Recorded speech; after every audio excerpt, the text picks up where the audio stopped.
What's up, everybody? How you doing? It's Mike Watson back again for another episode of Chat and Draw. Good to see you on a Saturday. We're doing another special edition episode on a Saturday early in the day. So hope some of you are tuning in. Looks like we got some streamers watching us right now. And what is Chat and Draw? That's a great question. I'm so glad that you asked that. Chat and Draw is a series where I sit down with other creators drawing their characters and we chat, we talk, we have a discussion, we have a nice back and forth. I ask them questions, they ask me questions, and we mix it up. But mainly an opportunity for creators to be able to share and let people know about the character and book that they have out here for this community. And the show has been going great and strong for the last 2 weeks. On this episode, we're going to do something a little bit different because it's Saturday and today is a double hitter day, as I will be having my first guest on, Victor Dandridge, and a second guest later on in the day, about 1:45, William Shatterwhite from Short Fuse Media Group, the creator of Stealth. So looking forward to jumping right into this day. Hope everybody's ready to get in because I am about to get ready to bring out our first guest, and he is... Here comes a new challenger! Victor Dandridge. My fight pose, baby. Is that your fight pose? I was ready. New challenger. I'm here. Awesome. I'm here. Awesome. How are you doing, sir? Bro, I'm good. I'm holding it down. Just trying to stay busy. It's one of those circumstances where the world has changed. I'm trying to maintain with it and stay positive. That's the hardest part. I'm not gonna lie. Like staying positive about all this. Woo! Well, how many shows have been canceled for you, convention-wise? Actually, so it wasn't that many. So far, only one actually has been canceled convention-wise. The biggest thing for me is actually, so over the course of this year, I plan to put more focus on the You Create Comics line, which is obviously my imprint to help people make their own comics, specifically focusing on children. And that's been the biggest part that has been changed because I was working predominantly with schools. And now that schools are operating in a digital space more so than at school, I've had to rethink a lot of stuff. We had a lot of moves that we were moving forward with Columbus City schools that have been put on hold. It was about to be my year, bro. I'm not gonna lie. Like this week alone, at the beginning of this week, I was actually supposed to be a guest of Illinois State University. They were going to have this writers workshop, this whole, industry talk point. I was going to be the featured guest of that. I was going to work with a high school out there in Bloomington. I can't remember exactly which one. Maybe it's Normal, Illinois.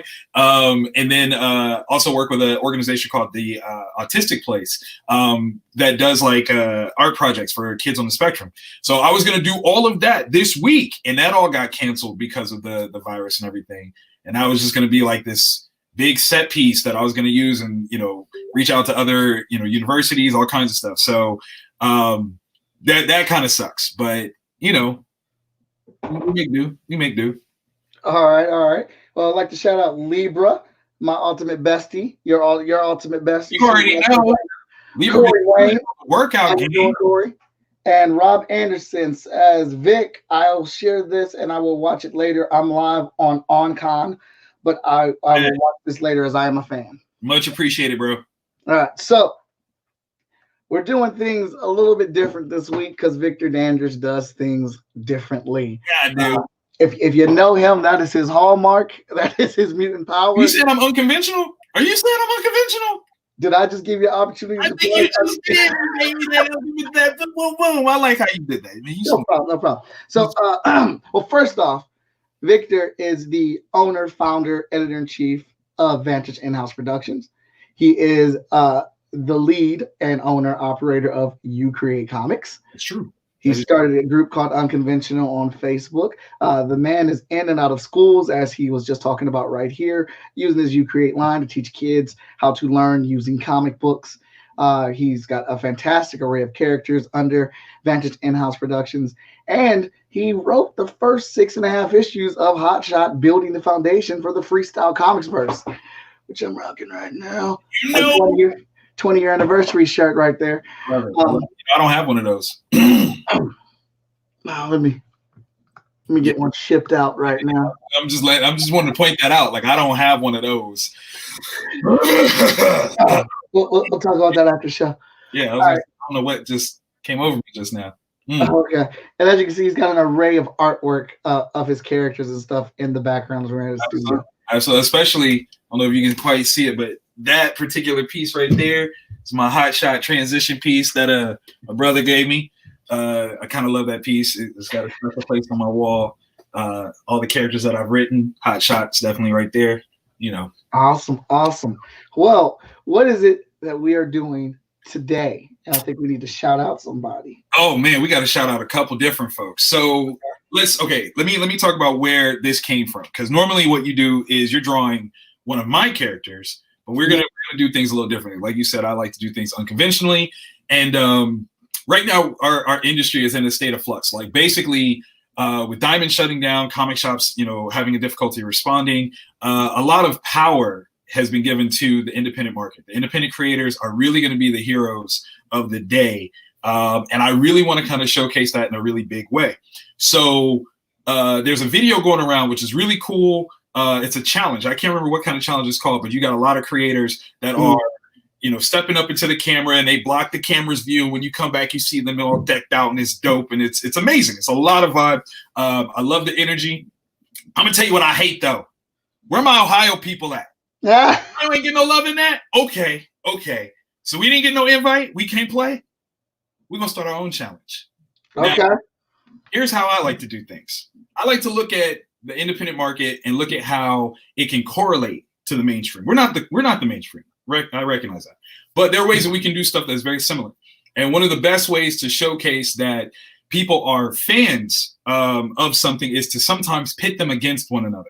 When you are a true sportsaholic, you got your team and you squash anybody else. That's what we say. So we're gonna do something a little similar, but we're gonna fast forward it. So one of the things that I think everybody can agree with in terms of mainstream, the two most prominent, opposing forces are Marvel and DC. You agree with that, right? Right. Okay. So in the 90s, there was an event called Amalgam. And Amalgam took popular characters from Marvel and DC and integrated them together in order to create new characters. But they were, this mix, this back and forth of Marvel and DC characters. My challenge, particularly in the independent Black comics community, is to do an amalgam of your character and another indie comics character. So what's the hashtag for this? What should we call it? Black Amalgam? I don't know. Amalgam Nation? Oh, I like that actually. Amalgam Nation. Spell it out for me. Okay. Wait, let me make sure I can spell it. let me type this. Hashtag Amalgam Nation.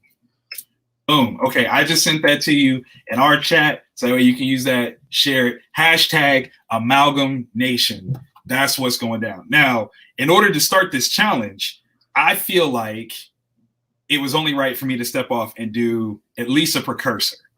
And I did. The other night, I started, and I sent it to you. You saw it. I woke up to your comments, you, Danny, Ren's comments. I love y'all. Y'all so mean to me. But I just want, before I reveal what I did, I want your first honest take on what you thought when you saw it. I was like, what Victor doing to my character?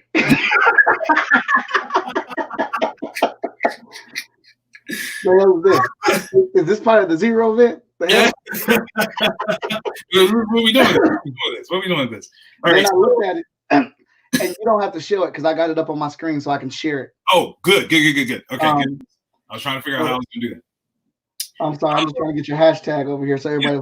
Yeah, so the first thing that I started with was Hot Shot. I mean, obviously, I got the inspiration right here, and I'm thinking about it, and there's a character that I think correlates to Hot Shot in a really cool way. Is a character called Wildfire, created by Quinn McGowan, written by Hannibal Tabot. So I wanted to put those two concepts together, and what I came up with was this concept that I'm calling hot fire.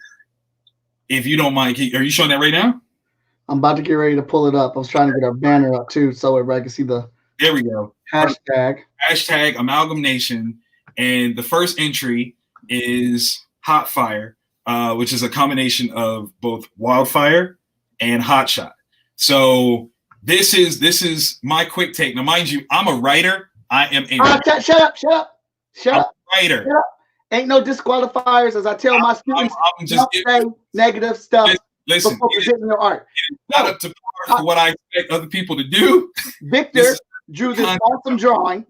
Victor drew this awesome drawing, tested it to me, and I was like, at first I was like, what is Victor doing with my character? Is this for the Zero event? We didn't discuss this. And then I looked closely. I was like, oh, that's wildfire. That's hot shot. That's put together. Yes. So this is my challenge to Mike today for what he's going to draw. He is going to draw hot fire. He's going to spit that hot fire for us today. Make that work. And I kept going, right? So in order to, again, use this to give shine, because that's the whole point here. It's not just to highlight anything that we're doing individually, but it's to also say, like, if our fans like something of ours, let's find something that might be similar that we can put a spotlight on. So I'm going to show a couple more that I did.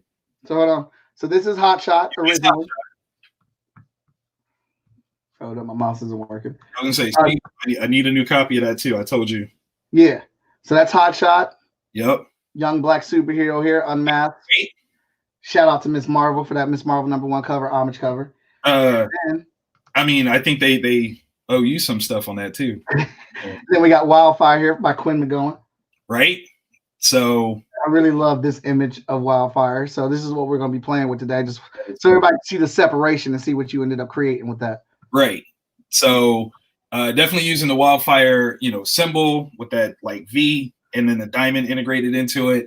That's a part of his mask, and it's obviously on his chest. So those are little things that I wanted to play around with. I thought about trying to figure out how to put the lettering back on, but I didn't have his name yet. It wasn't until after I figured out the name, so I couldn't figure out what it was going to be. But we could play around with that too. Now the thing with this is, though this was my iteration, you play around however you want to. Like, the whole point is, what is it that you see are the key elements that make up these characters? Like, I would expect you to have more hotshot elements than wildfire elements. And if Quinn does it, I expect him to have more wildfire elements than hotshot elements. But I just want to see what people come up with. And I mean, this is freeform. This is a fan art gift.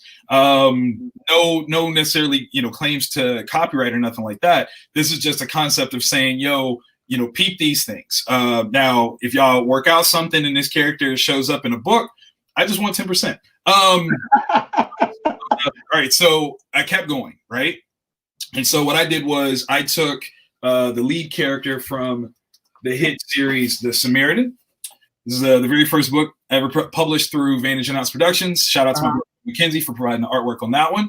The cover was done by Lindsay Rogers, who did a fantastic job redepicting my dad. This is my stepfather right here. Did a great job of that. And so the lead character, Smith, I think power-wise is very similar to an urban Superman, very Luke Cage-ish, rocks a hoodie, that type of thing. So the person that I matched up with for that one is Paragon from 133 Art, their book One Nation. And this is a character that, very Superman-esque in his presentation. The wildest part about him, though, is that he wrapped his head in the American flag. Now, here's the trick. So him wrapping his head in the American flag is very iconic, specifically for the character. Smith wearing a hoodie is very iconic for that character. So I couldn't quite figure out how to reconcile the two per se. So what I did was I made Smith, now dubbed the Smithsonian, blah, blah, blah, blah. He's wearing a hoodie with the American flag on it, also with the flak jacket that Paragon wears. So he's got the flak jacket, he's got the military grade camo, tan camo pants, and that's the combination that I made for that one. So that's Smithsonian. Jason, that's my challenge to you, bro. Let's see what you got. Let's put them together. Let's make something happen. I want to see it. I want to see some coolness. After that, let's see, who else do I have? So I had to give some love to again, my brother Ren. He's got this character called Roughhouse. Now, Roughhouse has not officially made his comic book debut, but this is a character that has been on the back time. Stop dying. And I wanted to play around with something with Roughhouse. I know Ren loves drawing Roughhouse, but I don't actually. Jason Reeves is watching right now. I know he is. I texted him. I told him that this was coming. Sean Mack is watching. Brian Dalton's watching. My God. Smith is watching. Rachel, Mom's watching. And Kevin Furman is watching. Shout out to everybody. Absolutely. All right. So with Roughhouse, I know there's a story that's being worked on. Ren's got big plans for doing that. And Roughhouse is this very, rough and tumble guy whose ability is to be able to beat anybody that he comes up against. Like, that's literally what he's supposed to do. He was actually supposed to premiere in the Hotshot universe. And who knows? He might actually show up. I don't know. But that was the plan. And this is a character that, I really dig. Now, the character that I matched him up with, I don't know as much about, but I'm ready to learn. But visually, I thought it was a fun thing to play with. So I got to give a shout out to Danny J. Quick on his character Ace Blade. And I call him Killer Ace. It is Roughhouse and Ace Blade put together. So we've got a lot of the costume pieces from Ace Blade, the purple, using the spade, the goggles with the lower piece of the mask. I didn't put the top piece because Roughhouse has a huge mohawk, and I think that's iconic for the character. It works really well. But yeah, so it's very rough, tumble kind of dude, able to beat you down in a heartbeat. The MMA action is there, all of that goodness. And I really had fun with that one. I had a lot of fun with it. And I was like, you know what? I think I got one more. I think I got one more in me. You got to. He's already started. I love it. So we're officially announcing the Amalgam Nation # challenge to creators today. Amalgam Nation, baby, let's go. What y'all got? I want to see y'all do it. All right, so I got one more, but Mike, I don't have a name yet. I'm still working on a name for this one, but this one hits a little close to home for you too, right? Okay. So this one is it's a combination of Nana the Were Spider and Zulu. Hold on. So shout out to Greg. Shout out to Alvern. So with this one, what we have is this character. Wait, let me make sure I get this in frame. All right, so this character wears a spider amulet, and it's an energy spider that comes out around them. So the spirit of Anansi or whatever, I don't even know yet. I haven't figured all that out yet. Creates this energy projection of a spider to come from him and gives him all these different abilities. So I haven't figured out a name yet, guys. Let's run through them real quick again. All right, so the names of all of these characters? Yeah. All right, so we've got Hot Fire. All right, bring it up. Wait. Closer. Hot Fire. There you go. Boom. Then we got we got Smithsonian. All right. Right. Black jacket is nice. Thank you. We got Killer Ace. Killer Ace is fun, man. I really like Killer Ace. Thank you. And then now this Were Spider one, who I don't have a name for yet, so I gotta figure it out. But yeah, so still gotta figure out a name for him and see exactly where he's going. Some people that I got an idea for, TJ Sterling. I got something for your character. I'm not gonna say it just yet till I got it down, but I got something for you. But we're gonna have some fun with this. We're gonna have some fun. Yeah, I got one for you, and I got the name. I just haven't got the design yet. Okay. But I was thinking about the ones that I wanted to combine. So but yeah, that'll be going up. So I'm doing my 6. That'll be my challenge with. Okay. So all you creators, everybody's out there that's watching right now, let's get that cracking. Let's get that out here. I think that's a really dope, creative idea that pushes our characters out there as well. Absolutely. And I think more than anything, some friendly competition is always good. Still sharp and steel. And we can have fun with this. Like, there's nothing wrong with us pushing and having some fun, and sometimes putting people on to characters and work that others don't know anything about. So that's really what this is all about. This is the second sort of challenge that I put in here or put out into the ether. The first one was the next issue challenge. If you are an indie comics creator, it doesn't matter if you're a Black creator or not, but I was trying to look at a way of using the absence of the mainstream as a way to encourage and promote what we're doing. So right now with Diamond shutting down, like I said, the shops are hurting. What can we do to actually make some things fun and pop? So the idea for me was, based on whatever your next issue's number is, I created a list of potential mainstream characters to appear as a guest, maybe a feature guest, maybe a cameo in the background of your next issue. And that was a lot of fun to put together. I had a lot of fun considering that. And I shared that online, and it got some mixed responses. Some people didn't quite understand exactly where I was going with it. They were just picking, what character at random they wanted. But the idea is, you corrected it, you fixed it. But the idea is to really encourage indie creators to create the next issue. A lot of times, that's one of the biggest complaints about being in the indie scene, is that we don't have enough content. We don't create consistently enough. So what if you got to be rewarded with a mainstream character's appearance based on your, output? I want to say I had like 50 characters on there. I want to say it's 50. There's a whole bunch. Danny J. Quick said, what did he miss? Danny J. Quick, you missed the start of the Amalgam Nation hashtag. I love how you can say this word. It's amalgam. Whatever.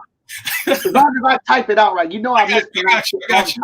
You were too excited. It's Amalgam Nation is the hashtag. Danny, let me show you. I'll show you specifically, bro. So what I did was I took your character Ace Blade, and I did an amalgam version of it and Ren McKenzie's character Roughhouse, and I dubbed this character Killer Ace. This is what I'm calling it. This quick sketch, and I'm just challenging people to use this idea to help cross promote different characters here and there. Again, if you are a fan of my book, check out this other character that I feel has a similar vibe in some way, shape, or form. And it's a way to, again, get us more eyes, get us more conversations, bring us together. Would it be cool to come up with a story to feature all these things? Sure. Will we do it? Who knows? This is the opportunities that we're looking for, to do something big, to do something crazy, make people take note, and it not just be you in a pocket, but you reaching out and going across distances. So like I said, like right now with the piece that Mike is working on, you got the character Wildfire, you got the character Hotshot. You're literally bridging the gap between Ohio and Tennessee. Like that's an awesome mix, the way of thinking about it.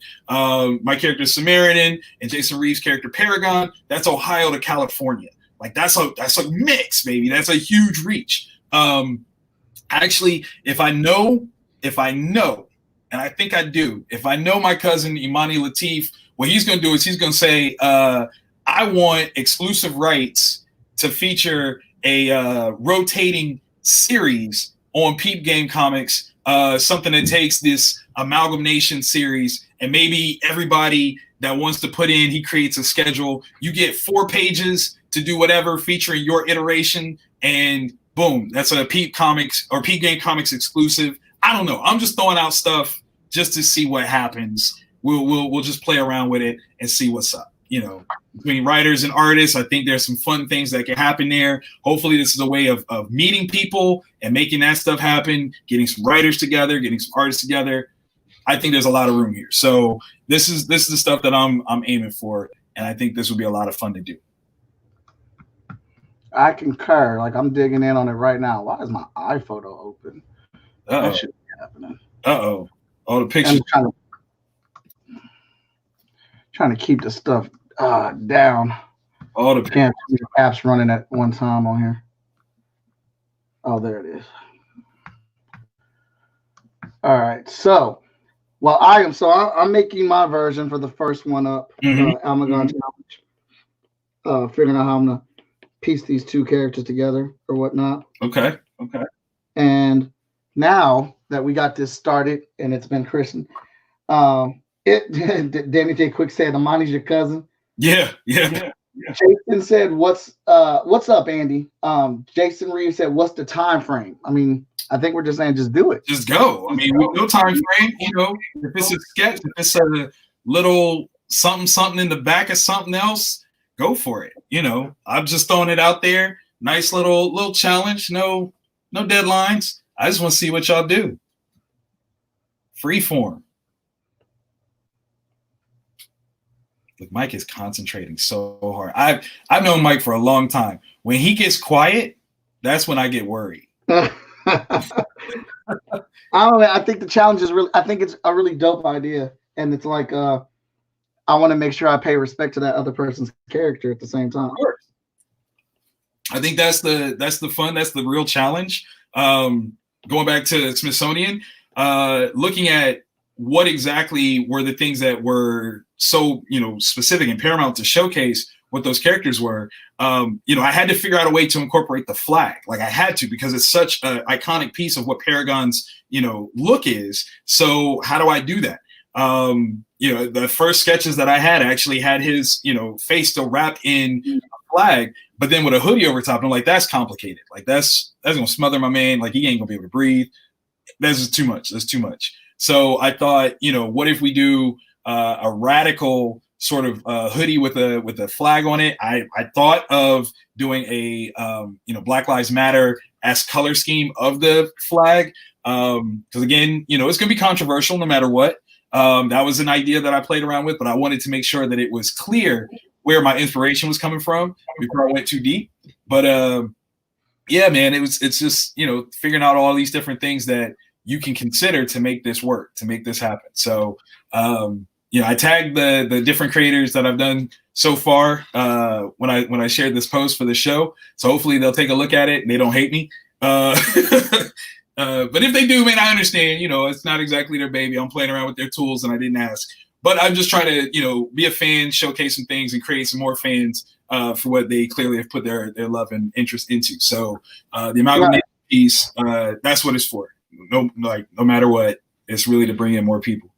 Yeah, it's all for fun. It's helping us promote each other. Like I just think it's a fun concept right there that we're trying to knock out here. Thank you. Wait, so you putting a cape on him? Yeah.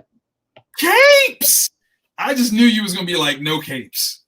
Well, I know Quinn loves capes on the character. Wildfire does have a cape. You're not wrong. Yeah. You're not wrong at all. So while I am considering how to balance both the characters, I'm trying to put in there what both of us appreciate about our characters.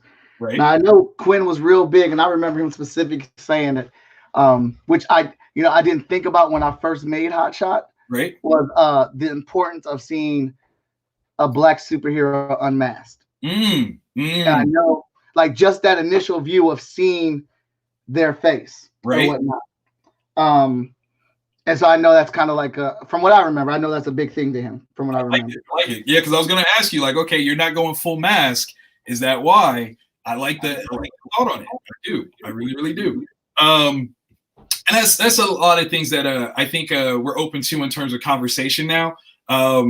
Is how exactly are we going to do things to affect and fix the comic industry? I think this is one small step that we can do to get creators more on the same page creatively, at the very least. I think the true titans of the comic game, they don't look at each other as competition in a negative sort of way. It's just like in the same way as sports. Even players that are on opposite teams are really good friends. They practice together or at least play together in order to foster that sense of community amongst greats. And I think we should do the same thing. I don't think there's anything wrong with that. I like the challenge of the different conversations that we might have. I think that's fun. I think that's interesting.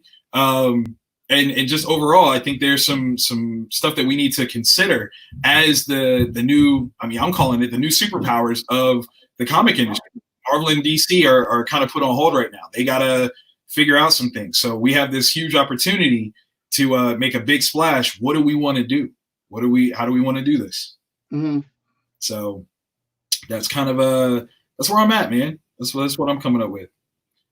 So, I feel it. I agree for sure. So now let's talk about what it is that you do with your comics. What's going on at Vantage and House Productions? Well, that's a very heavy question. For those that are unfamiliar with the full roster of what Vantage In-House has to offer, let me just kind of update you right quick. We are specializing in full range of comic material. So we have books that cover multiple age ranges, readership groups, and that's kind of how we want to tier things. We did each book was actually designed to be an insular, self-contained title, but over the course of the last few years, we're actually showcasing this all fitting into a larger publishing universe narrative. So what I have left to showcase, this is a piece from our series, WonderCare Presents the Kindergardians. It's our all-ages title that we used to start our comic book readership. And it's little kids that have superpowers that are going to a special school to learn how to become the heroes of tomorrow. And this right here is actually a series that I do with Justin Castaneda. He's phenomenal. Okay, like let me just say that right now. He's out of Chicago. He has brought a lot of life and energy to these characters. You figure like when we first designed this, it was right around the time that Scotty Young was like hitting it huge with the baby versions of Marvel characters.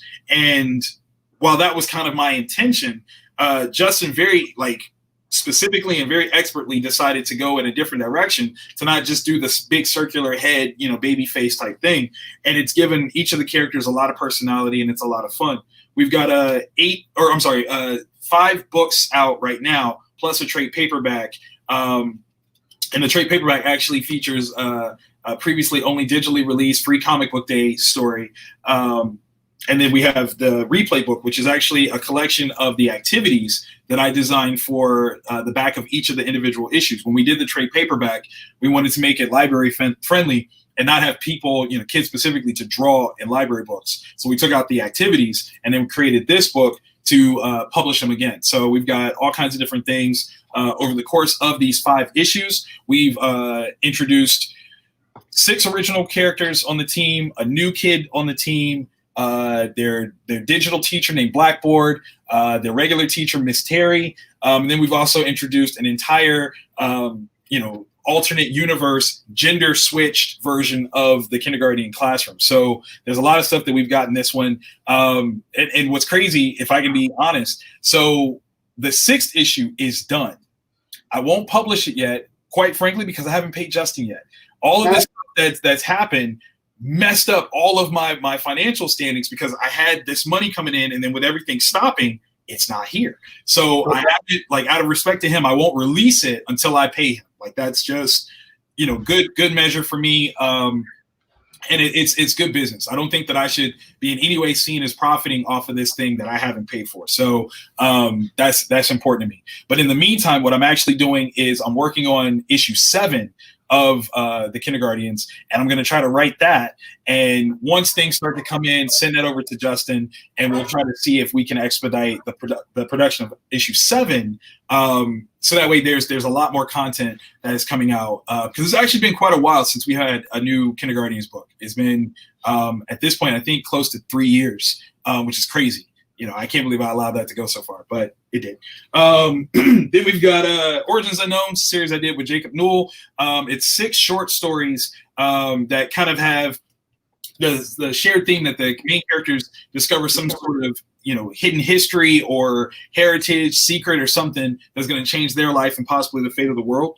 And 2 of the stories are absolutely continuing as big series. We've got the first one. Yeah. Somewhere I Belong is continuing a series called Gloriana Pax, and then we have the Point of Authority series is continuing in a series called Point of Authority Family Ties. And so we're actually getting continuations of those 2 things, although some other stuff might pop up here and there, but those 2 are getting their own specific series that I want to give a shout out to. Can I pause you real quick? Yeah. Danny J. Quick is asking, what am I drawing? I am drawing my combination of Wildfire, Quinn McGowan's Wildfire, and my Hot Shot. Yes.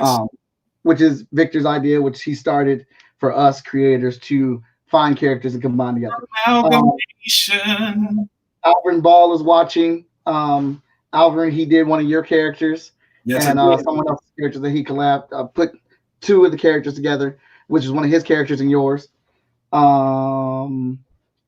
Andy says Marvel's been releasing only some of their books digitally on time. DC has been releasing their books on time digitally. I mean, that's great, but it's not enough. Not enough. The next series I want to talk about is Mike's personal favorite, The Trouble with Love. I did this book with Harold Edge. Look at it. I have everybody know I have already prepaid for my copies of this next story arc. It's true. He has. It's not a joke. As soon as Victor told me what the next story arc was, he looked at his phone and said, "What is this?" I said, "My money to you on paper." I just told you a concept. It's not even here yet. He's like, "Those are mine. Those are mine." The Trouble with Love is a very personal story to me. The Trouble with Love itself is a one-shot that features Apex Prime, world's greatest superhero, has a wife and a family, but then falls in love with someone else, and years later has to explain why his relationship with his ex-wife fell apart to his teenage son, his empowered, embittered teenage son. And this is my most critically acclaimed title to date. Like, there's no two ways about it. It's the most talking, or has sparked the most talking points. Mike has used it in classrooms. It's been used in classrooms in colleges at the Ohio State University. It's a fantastic book. And the greatest criticism that I've ever gotten is people want more. And I'm thankful to say that we have the first issue of the sequel called Never Too Late. Came out last year. Harold is back, which is fantastic. I love working with him. He's fantastic, creative, great partner to work with. He's actually working on the second issue now. I've seen a couple of pages so far, and boy, let me tell you, he brings it. He brings it. Like, it's crazy to think that this book originally came out in 2012, and without question, he has gotten better as an artist and storyteller in that time frame. So he's bringing some straight up magic, and it's fantastic. I can't wait to be able to show you guys Never Too Late. I think it's going to be a huge piece in the arsenal of everything. It's great. Let's see. Moving from there, these are my printer proofs, so they're a little rusty, a little dusty. Again, bringing up the Samaritan series. It's a 7-part series that I did with Ren McKenzie. I mean, look, let's just put it like this. If you watched and enjoyed the first season of Luke Cage on Netflix, the first 3 episodes, might be loosely based on my book. Okay, let's just put it like that. We'll just put it like that. That's the word that I can give, the uncommitted committal that I can give you. Because it's a very similar thing. We've got a hooded hero, bulletproof guy, goes into a crime-ridden neighborhood and starts systematically cleaning it up. Very hands-on, very aggressive. And overall, what it becomes is a commentary on your sense of responsibility to your environment. The first person that he saves is a child who should never be held responsible for the world that they're brought into. And each person that he engages with has a higher level of responsibility for whatever is plaguing them than the person before. So it becomes this very interesting sort of commentary on what it is that we're responsible for in life, whether or not we're letting life happen to us or for us. And I love this book. I think one of the biggest complaints that anyone's had on this one is that there's not more, even though technically right now it's the longest running series of the bunch at 7 issues, but people still like, hey, you got any more of them Samaritans? You got any more of that? Yes, I do. I got some more. It's coming. That's a secret. You didn't hear that from me though. No, actually, the Samaritan's going to play a huge role in the Vantage and House shared universe, and I can't wait to show you guys that. The last title that I'll tell you about that's out right now is this wonderful piece, this collection, 4-part series, Old Crazy and the 40 Ounces of Death. This one is a special project to me because it's silly, it's weird, it's a challenge. I did this book with Brian Moss, another Columbus-born South Side guy. It's a phenomenal challenge here. The whole idea is to take us back to more newsstand-oriented distribution of comics. Before comic shops, when there were newsstands or grocery stores that carried books, there was not the guarantee that you were ever going to get books in sequence. Like, that's the truth. Like, you might get, issue 1, you might get issue 4 next. It just was the rotation of things. And you just picked books up and you read them and you enjoyed them because you had them. That was it. So I wanted to do a challenge to see what was necessary for anybody to really understand what books are the stories that were being told. So Brian and I only did book 4. That's it. Issue 4 is the only book that actually exists. Like, I mean, comics wise, story wise, book 4 is it. I was inspired by Quentin Tarantino movies, Sam Jackson movies, and a little movie that, I mean, right now it doesn't have the greatest reputation based on the star. But it's called Leonard Part 6. It was a spoof of James Bond starring Bill Cosby. And the thing that I enjoyed about it when I was a kid was it was the Part 6. Like, they actually spoke in continuity of other events that never happened. Like, these movies never came out, but it was funny that they would speak as though they did. And it just kind of inspired me. So I did book 4 and only did book 4. I did I did put some fake covers together for books 1, 2, and 3, and made a promise that anybody that bought book 4, if they ever went online and said that they had the whole series, I would always co-sign it and say that they did. And then if anybody else asked to buy it, I would say it's sold out. So all you could get is number 4. It was a big joke, but over the course of the last few years, I had a lot of people pushing, like, man, you got to do books 1, 2, and 3. 1, 2, and 3. You got to do it. You got to do it. And I'm a smart guy. You know, when people want, I make stuff. You know what I'm saying? I try, but I had a plan, and I didn't want to, you know, disrupt my vision. So these trade paperbacks for books 1, 2, and 3 are, in my own special way, what I call the Too Good to Be True editions. They are blank, inspired by the Wisdom of Lobo trade paperback. What these books feature is a page that invites you to write exactly what happens, to create the story of what happens in each of these pieces. We give you a synopsis on the back of what's supposed to be covered, and you tell the story however you want to. So what I'm expecting in this world is for there to be a bajillion different versions of 1, 2, and 3, and they all culminate in what book 4 is. And it's a fun way to get people creative. I actually premiered those at C2E2 in 2019. And I wasn't sure how this was going to go. Like, you know, I'm selling blank books essentially. And apparently the concept was good enough that we almost sold out. So that's a fantastic thing. You know, people really getting into it. They thought it was hilarious. And imagine how many people, you know, that are getting, you know, their creative shine now, getting to actually take part and actually add to the story. So that's what Vantage In-House has done. Here's what's coming next. So I already told you, Wonder Care's continuing. We got a couple more series, all in Vantage In-House Phase 2. The biggest thing that I want to share is what's called the Timeline series. And I don't know how many of you guys are active, you know, comics historians, but like the early days of Marvel and DC, the truth is they weren't releasing full-on issues. Real quick, Vic. Danger Quick wants to know where he can get Trouble with Love. He has not read that yet. Oh, never mind. He found it. Andy says it's like Calvin Hobbes and the Great Noodle Incident. Victor's making it super easy for me because he's just guiding conversation, which is why you know how it is. We'll put my attention all on this artwork. Keeman says I can't stay long. Just wanted to give you both a holler before I start work and have a great live stream. Thank you, Keeman. Andy said he's rocking his Samaritan right now. He loves that movie. I love it. I love it. Ryan says looks amazing. Thank you. Sean Mack looks like he's giving his seal of approval. Dope, fun for indies. He loves it. Alvern sent the shocked emoji. What? And looks like Danger Quick said about to do that right now. Or like he's about to get down on it. All right. All right. So.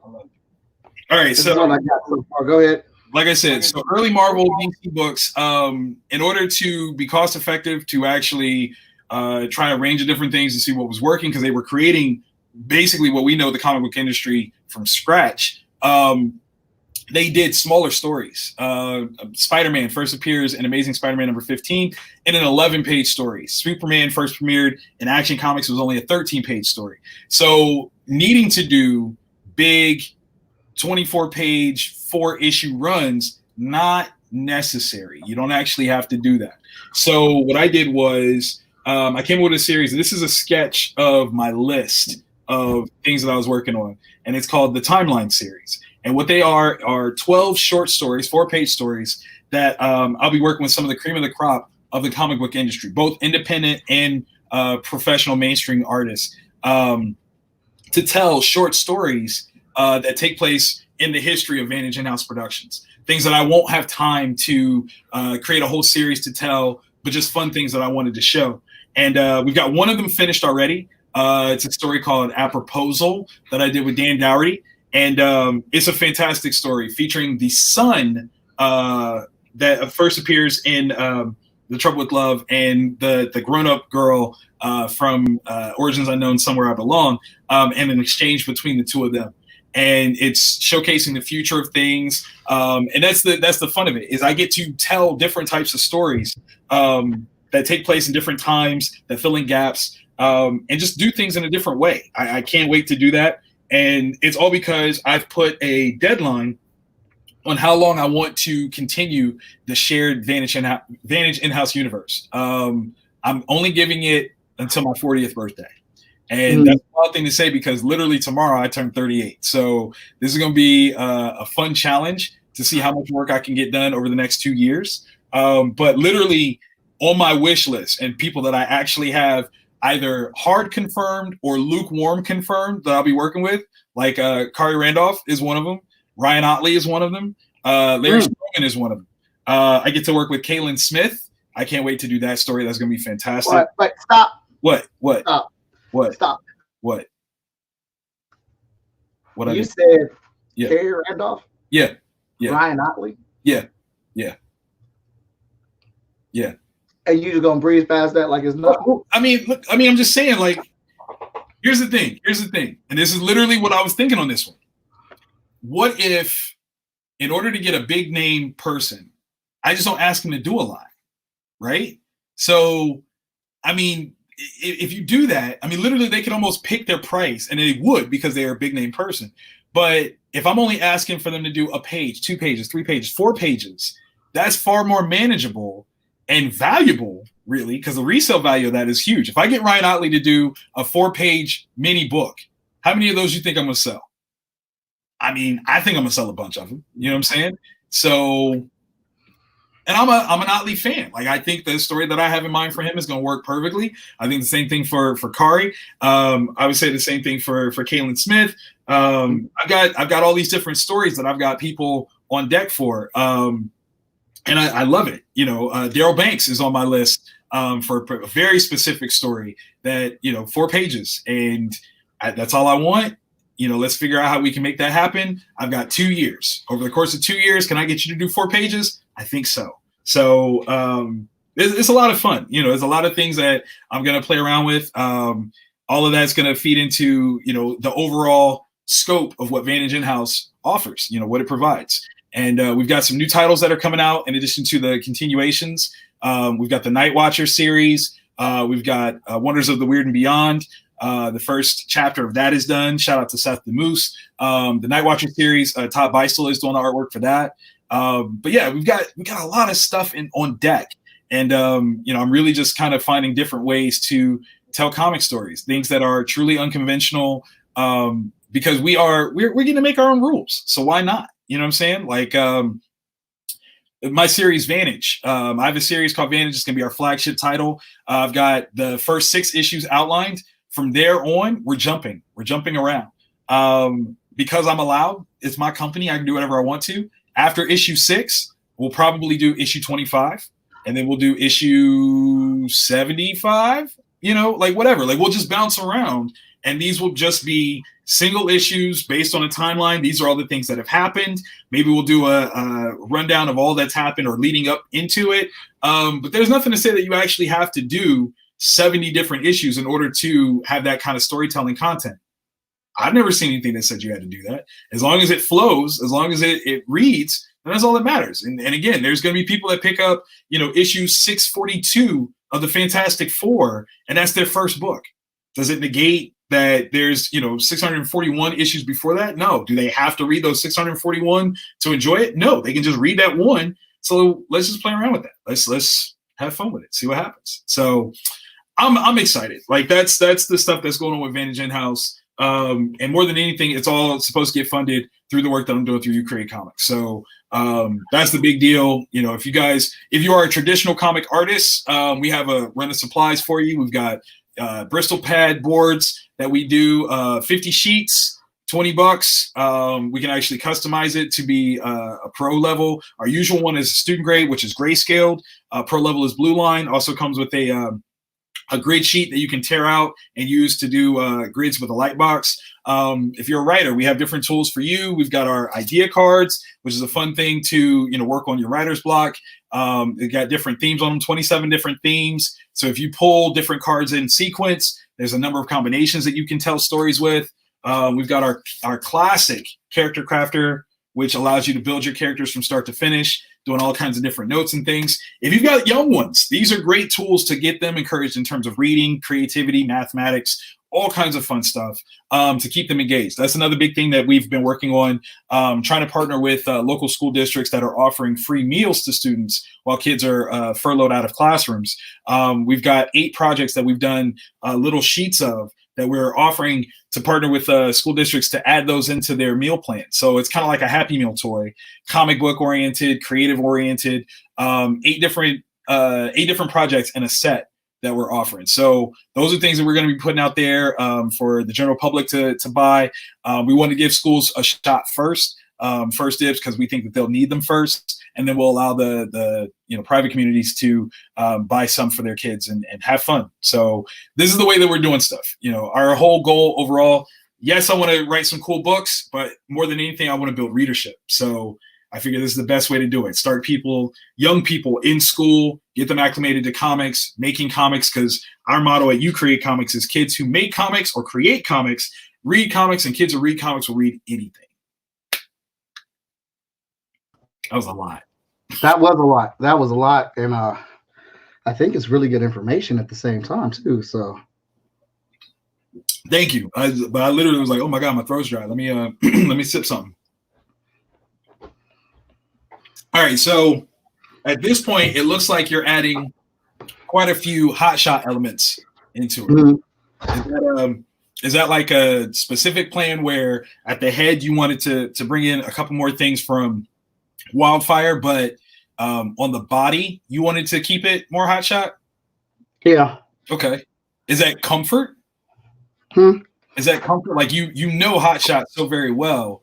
Does it make it easier for you to do that right now, as opposed to trying to literally almost reinvent the wheel by integrating even more from Wildfire? Well, a little bit of it is comfort. Oh, shoot. Right? A little bit of it is comfort, but Wildfire's costume design is simple. Right? It's kind of like it's got super old school flair of just like old superheroes, like homage to it. I think Quinn may disagree with me. I mean, he did create the character. But from looking at the costume, that's kind of the idea I get.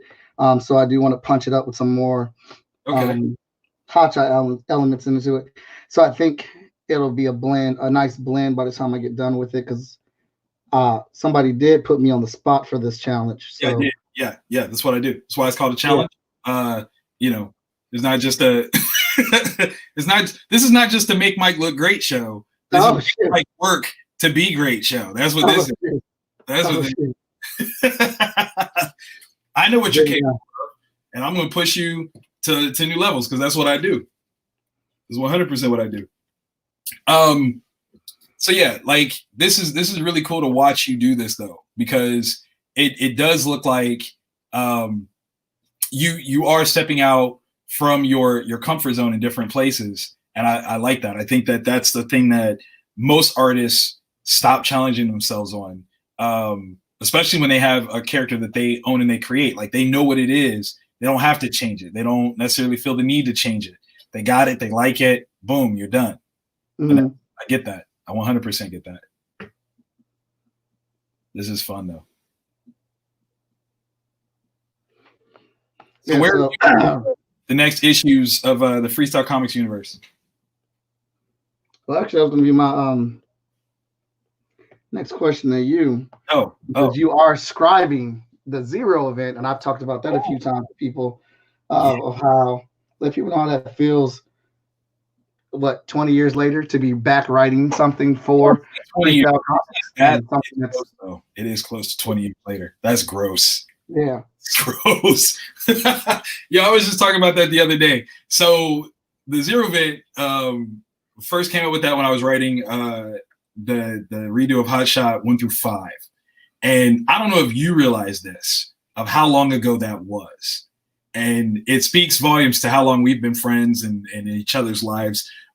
We've literally watched each other grow up to like adulthood. Like we've become men, we've become fathers, husbands, ex-husbands in my case. Like it's been wild. So the notion that I wrote created the idea of the Zero event when Anna was pregnant with Matt.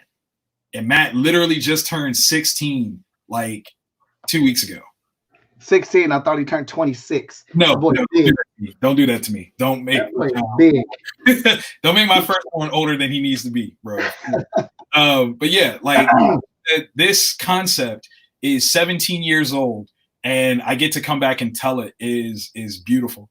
And the real reason why I love it so much is because I'm a much better writer than I was 17 years ago. The things that I know how to do can describe and balance and manage in terms of storytelling are so much greater now that I'm able to do some really cool things with the toys that you've given me. Number one, like, okay, so I wrote the first issue already.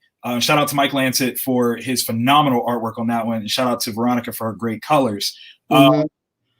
And it's a fairly straightforward setup for issue 1. Issue 2 is where I really get to play around with some stuff. And instead of it being the typical, just again, straight storytelling piece, like I showed you the other day, it's actually 3 8-page short stories that fit together to create the second issue. And that's not something I would have come up with 17 years ago. I wouldn't have had the thought, I wouldn't have had the clarity, the confidence to do that at all. And I definitely appreciate the time that it's taken for me to get to the space where I can do that. Now, before I continue, I got a very important question to ask you. What brush are you using right now? I'm using a technical pen. Technical pen. Okay. Did you change any of the settings on it? Nope. That's the standard format. You just raise the length of it. Okay. Because I've been playing around with my iPad and I couldn't figure out what pen you were using because I love the way that your lines come out. So I was going to ask you, and I was like, no, I'm not going to ask him. I'm going to wait, and I'm going to ask him in front of everybody. So he has to be honest and lie. Because I know you'd be like, yeah, I'm actually using the pencil, but the opacity is hard. And I'm like, it's not working for me. Like, oh, well, I guess you just can't do it then. Okay. I know what you do. I know. That's terrible. I know you. That's terrible. Don't say none of that stuff because Danny's already on all my streams talking about something. You ready to ink the book? I mean, I'm just saying. I mean, look, me and Danny have had that conversation for years. You should ink your book. Yeah, I know y'all have. I've started drawing the book in the iPad. I know. And while I've gotten my layouts done quicker, I've fallen into the trap of adding more detail to the damn character. Oh no. You mean you're drawing faster and better? Oh, no, I'm not drawing faster. That's the problem. I don't know. I would say having seen you do an entire book and then be like, nah, I can draw it better and start all over. This is faster. Oh my goodness gracious. Yeah, that's right. I'm snitching. I see. I'm just saying. But no, this is good stuff, man. This is really good stuff. Thank you. It's fun. So is there anything that you've been reading over this quarantine break? Actually, no. What? Me and my kids have just been I've been trying to find it so I can order new issues of Excellence. Okay. But outside of My Hero Academia, I haven't been reading anything because I've been so busy drawing, live streaming, and I work from home part-time from the other job. So right. Respect. I mean, it's better to create content than consume it. I got you. I'm not mad at that. But we've been sitting down every night and we've been watching anime together, so that's been helping too. Because I've introduced my kids to Rise of Shield Hero. Oh, okay. And that is that's definitely a good one. You would like that one. Yeah, it's like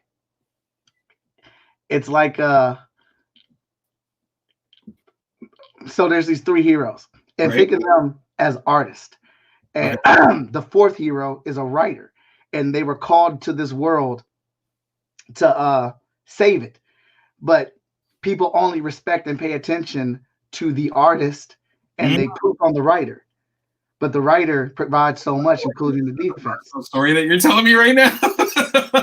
no, what I want you to understand, like, because wasn't that how it was in the 90s?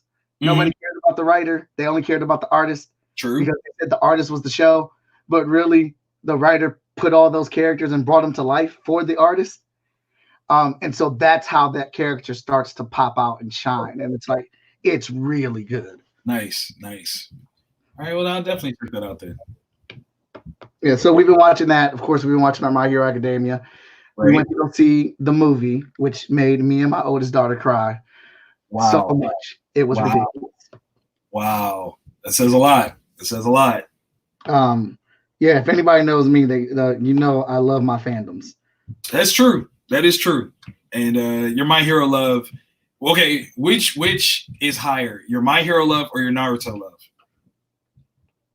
Oh, Naruto gets the respect, but right now it's all about My Hero. Whoa! I never would have thought the day would have come that Naruto would be dethroned on anything. Well, and Naruto's a big inspiration for me while I'm making Hotshot. Right. Hotshot. If you really pay attention, good thing for Chat and Jar keeping you busy. Sean Max said, "Good thing for Chat and Jar keeping you busy." Yeah, it's not like publisher anywhere else or nothing. Short fuse. What up? And if you pay attention, you can see, and you'll see even more how Naruto is weaved into Hotshot as an inspirational story for me. Right. It's super important. But My Hero Academia just has a way of firing me up. Like, it has that classic heroism. And even though you know how things are going to end for the most part, or you know where it's going to be, you don't care because the journey there is so amazing. That's nice. And like, I know a lot of people rag on it because it's what they deem as mainstream anime. That's like what gets people in anime. I'm like, man, F all that. That show was good, man. What's wrong with getting people in? Yeah. What is wrong with that? That's weird. No. I think anybody that complains about that is weird. I'm going to go ahead and say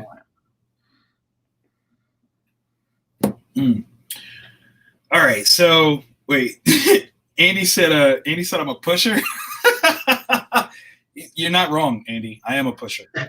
Like, I will get you to do what I want you to. But the truth is, it's for your benefit. Let me not just make it sound like it's all about me, because it ain't. I swear. That's too funny. How many of the idea cards are there? Because I have 2 sets, no repeats. Yeah, idea cards. There's 27 cards in here total. We do have a second deck that's coming that'll have another 27 cards. So yeah, that's what that is. I'm sorry, I was taking a break to go through the comments. I know you was no problem. We got a little bit of them building up, so that's fine. Okay. I just want to show another game that we have, the word count game. Put that in the camera. There we go. Word count is a way of playing with onomatopoeia and some mathematics. So with this one, there are groupings of cards based on letter count. So there's 10 3-letter words, 10 4-letter words, 10 5-letter words, and then 4 6-letter words. And you randomly shuffle the deck, and you play it like the game War, where you do a blind pull. You pull this one, it says zap, this card, zonk. So zonk would win because it's a 4-letter card.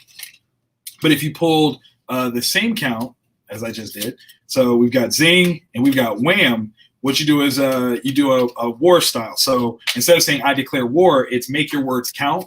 But in this game, what you do is instead of it just being the last card that matters, you actually have to do some mathematics and add together the 4 cards that you pull. So in this regard, I pulled 4 cards, boom. So what we have here is 19. And if the other person has less than 19, then I win their hand plus the original deck piece. And it's a fun way to, encourage quick math, recognizing some reading skill development. You can start with some sight words, sound effects. Onomatopoeia is the basis for most of the words. So those are things that, You Create Comics is doing that's not necessarily just classroom fundamental dynamics, but just general fun. And that's a big fun project. That actually came about from concept to production in roughly a month. And that was fun. It was great to kind of think that through and then think about what I wanted to make it and then do it. And then boom, it's done. That's been one of the best parts of doing the You Create stuff, is to literally think it, create it, and share it. Share how people like it. How rewarding is that for you? There's not really a word for it. Like it's incredible. I mean, you're literally living and breathing off of the strength of your concept and dedication. It's one thing to want it. It's another thing to take the time to build it. And like I said, to go from thought to production in a month, I wanted it. I don't. Before the idea cards, I'd never built cards before. I'd never designed a card. So to literally go and figure out what sort of design aspects. I mean, like, I'm not outsourcing these. Like, as much as I talk about I'm a writer and I don't like to draw, which I don't like to draw. Graphic design wise, I'm pretty good at that, and that was my focus. I've got a certification in commercial art. So graphic design wise, I can do a lot of fun things, and that's what this really becomes, is an exercise in that. And what's really crazy is the skill set to do any of this actually all started due to my work on Hotshot. So this is, I don't know if we've talked about this. So, okay, like I said, I started off with the Character Crafter. This is the first book that I did, and it's designed entirely in Adobe Illustrator. That's how I put this entire thing together. I mean, obviously, I drew some stuff and I scanned it in and maybe made some adjustments in Photoshop, but I put this entire booklet together in Illustrator, and I never used Illustrator. It was a program that I knew of, but I never touched. And it wasn't until I got a book on lettering by Richard Starking. Wait, do I have one of those over here? No, it's not on my desk right now. But this book was like instrumental in teaching me how to letter, and they were promoting the notion of using Illustrator because it's vectorized, clean lines, the whole nine. And I got to a certain point where I realized that I had this skill through lettering Hotshot, which I started doing. I think I lettered issue 3 and 4 with it, or did Danny do 4? I can't remember when Danny came on. Maybe he did number 5. No, you did 5 because there's a lot of lettering now. Okay. All right. So in learning to letter through Illustrator, I actually learned everything that I needed in order to make dittos and documents, design them in Illustrator. And so it was like right around that time that I did this design for the Character Crafter, and it's pretty much remained unchanged for the last almost, oh my God, that's gross, 12 years. Before Danny killed me. What? Why? Danny did the letters on number 5, so he did 4. I knew I was going to say, I didn't think I lettered number 5. He's trying to give me credit. But yeah, so like a lot of this stuff came about because of skill sets that I learned in other places. So if I wasn't working on Hotshot and I didn't, aim to learn how to letter the books better, I wouldn't have the skill set to actually build this stuff for the You Create line using the programs that I do now. So it all kind of ties together. Like that's the thing that, most people don't recognize is how like integrated your skill sets can be. You can learn one thing and then apply it elsewhere and it becomes something totally different, which is amazing. Like that's cool. I'm looking at the responses. Oh yeah, we got some fun stuff here. We got some fun stuff coming. I don't know, what else you want to talk about? We can talk forever. We do that. Oh, I know. I'm working on this. I know you're concentrating. You're concentrating real hard right now. I love it. Like you are into it. Oh, like I said, it's a fun little thing, and why and Sean Mack can correct me if I'm wrong, but while I think it's a great idea, I think what's so cool about it is it promotes the creator and the character without, like, having to showcase the actual comic book or whatnot. Right. But it gives a great conversation piece. It gets two people, their two audience mixed together, like, hey, look what this person did with Right. my character and their character, and it gets people talking or whatnot. Absolutely. We see it a lot of times where if you do a pinup of a person's character, it'll be appreciated as a pinup of their character, but it doesn't necessarily bring someone back to be a part of your audience. So that's the thing that I wanted to change with this, is to make a challenge where it is mutually beneficial, truly mutually beneficial, by way of showcasing each other's projects. And there's a lot of ways to do that, but I think this is a really fun, cool one that looks really good. How did you just do that? Oh, if you make your shape or whatever and hold it, it straightens it out for you. I've been struggling this whole time. So this is why I don't draw. Right here, because I didn't even know that. Why you don't draw? This is it, because I did not know that was even a capability of this thing. Oh my God. Why I love Procreate. I mean, that's incredible. And why I have been extra quiet right here, because I've been trying to work on this part. Okay. I'm not even mad. Not even mad. So yeah, that's gonna be fun. All right, so let's go back to what you were saying, stuff coming out. We got the Zero event that we're working on. What else is coming out from Freestyle though? What's dropping from Freestyle this year? Pending the pandemic. Of course. Because we like you, I had a bunch of shows lined up and stuff, and my payment scale for getting all that stuff taken care of was laid out. Right. But what we have in the oven right now is Zero event number 1. Emerald Quest. Let me just tell y'all right now, y'all not ready. Emerald Quest number 2, Emerald Quest number 3, the Source Book number 2, Hot Shot 10, 11, 12. Whoa. Source Book? Yeah. You've seen the Source Book. You've seen the first issue. The one with the folders? Huh? Yeah, the one with the folders, yeah.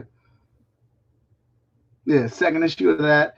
Hot Shot 10 through 13, Vigilance number 4, and Taijutsu Gates number 1.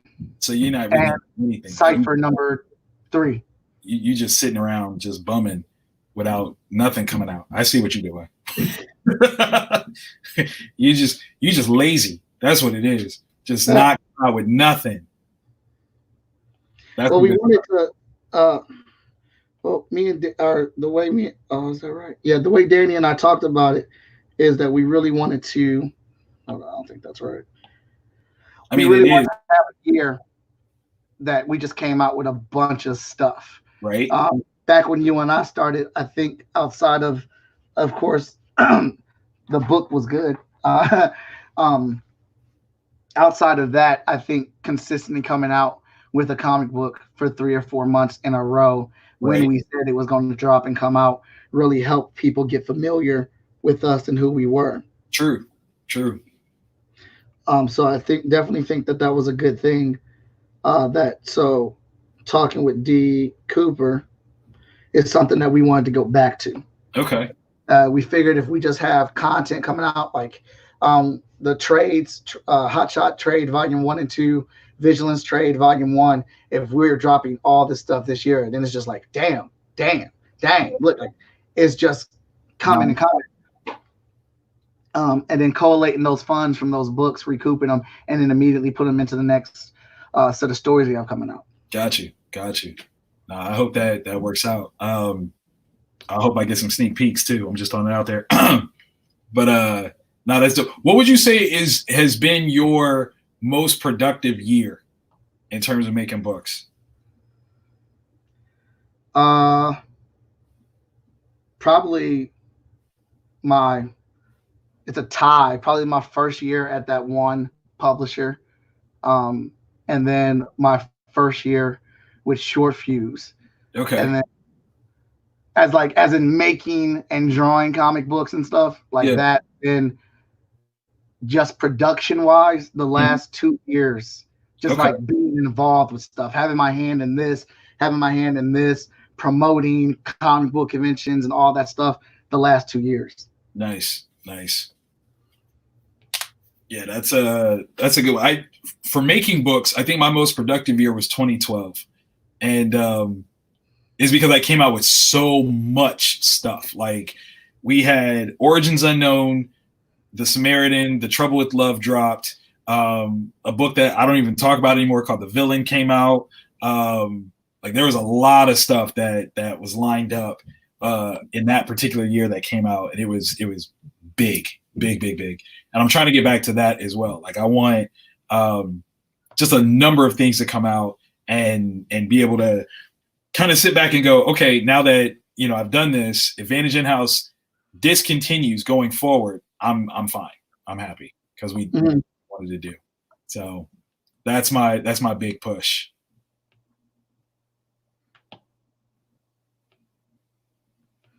Yeah, I want to just come out with, I just want to hit the industry with the content. Plus, there's just so much stuff that we have going on, specifically, with the Zero event, with all our stories. I want to get to tell those stories, and a lot of that is personal for me. I want to get those stories out. I want to have that catalog. I want those stories to be told, and with it comes hopefully the continued growth of the audience. Right. I think I'm about to switch it up here.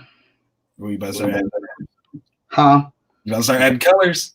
Nah, I ain't got time for colors. Colors my our show. I'm not worried. Huh? Well, I got William Shadow right after you. We're doing stealth. Oh. We're doing we're just talking about it right now. We're doing a double header today. Okay. All right. I got you. Like I said, the response has been really good for the show. So absolutely. Keep that energy going, man. This is really good though.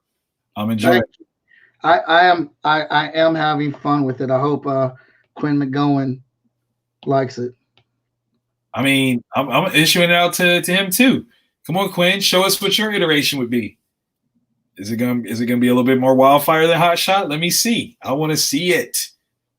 Amalgamation. Let's have something to talk about. Let's do something where, because that's the other thing is like part of where this came from was all due respect to Gail Simone, she was saying that the mainstream needs to do a crossover event that will boost sales for comic shops. And that to me, I mean, I get it. It seems very callous though to just say, oh, we're just going to do a crossover and it's going to bring in money. What about the actual skill, the good stuff? Where's the actual effort to make good content as opposed to just more content? We don't need more content. We need really good content. And I think that those of us in the indie market that need to produce good work in order for it to sell and sustain, we're the ones that are, better capable of doing it. Now, how did you do that? What, this? Yeah. I just turned off the background color so I can outline it in white. So I'm learning so much right now. Now, I'm not even going to front. I just thought to do this because I was trying to figure out how can I do this rim lighting and catch all the... I mean, you teach a class on using the iPad, right? Mm-hmm. I'm about to sign up for your class. I'm about to sign up. That is too cool. Wow. My design stuff going forward, people have to be real mad. Like, why are you designing so much? Nah, Mike showed me how. I got to do it. I got to do it. Your design work is really good. I've always said that. Your work with graphic design and stuff is killing a lot of people out here right now. How you make your visuals look. Too kind. Actually, because I better get off soon. Actually, make sure my children haven't destroyed things. But before I go, I'm gonna give you an exclusive look at something. Nobody has seen this. All right. So when I say exclusive, I mean, exclusive. Not even Justin has seen this, and this is going to be important for him to see it because he's got to actually utilize this. So in future issues of WonderCare Presents the Kindergardians, we will be introducing another team that we were planning on doing some more stuff with. So the Kindergardians are obviously kindergartners. We actually created a first grade team, and it's called Galaxy Cadets First Grade. And this is the first character that I've done for it. It's a character named Starlight, inspired by Captain Marvel, specifically Carol Danvers. So I'm gonna show you Starlight. This is the first time anyone has seen this design ever. So this is a Chat and Draw exclusive. Are you ready? Chat and Draw exclusive. Let's go. So this is Starlight, and this is my take on her. Let's see which way I gotta go. Here we go. I know Justin's gonna do way better. The style of it totally inspired by Imani Latif and his work he's doing lately. But yeah, just trying to come up with more character stuff that will be fun and exciting and will help tell even better stories. So that's the way I'm leaving it. Well, that looks good. Well, there he is, sir. Finished just in time. I love it. I think the logo needs a bit more work, but as we close out, I want to say, Victor, tell everybody where they can find you. In your hearts and minds, ladies and gentlemen. But on social media, you can find me at Vintage In-House on Instagram and Twitter. You can also follow the You Create Comics Twitter page and Facebook page. That's You Create, the letter U, CRE 8 Comics. You can also check us out online, youcreatecomics.com, and also visit vantageinhouse.com to check out some of the different things that we have going on there. And thanks for having me on, man. This was fun. Oh, yeah, man. This was super, super fun. Thank you for starting the challenge, and I appreciate your creativity and forward thinking in the comic industry. As we close out with the replay of the drawing being made right now, this is a combination of Wildfire and Hotshot, Quinn McGowan's character, and my own character. Let's get that hashtag out there. Creatives, let's see it. Let's make it happen. And you saw this one being made live right now on the spot. Let's get our characters out there to the nation and see what we can come up with. Quinn, I'm fired back at you. Let's see what your version is. Tag, let's go. Hi, everybody. You can check me out on Art of Mike Watson on Twitter, Instagram, and Facebook. You make sure you stop by the shortfuse.com or shortfusegroup.com website to get all of our books, merch, t-shirts, and action figures. Be sure to check out One Half of the Good, the Bad, and the Nerdy. And please subscribe and sign up to my YouTube channel because we're doing stuff like this all the time. And this show is brought to you by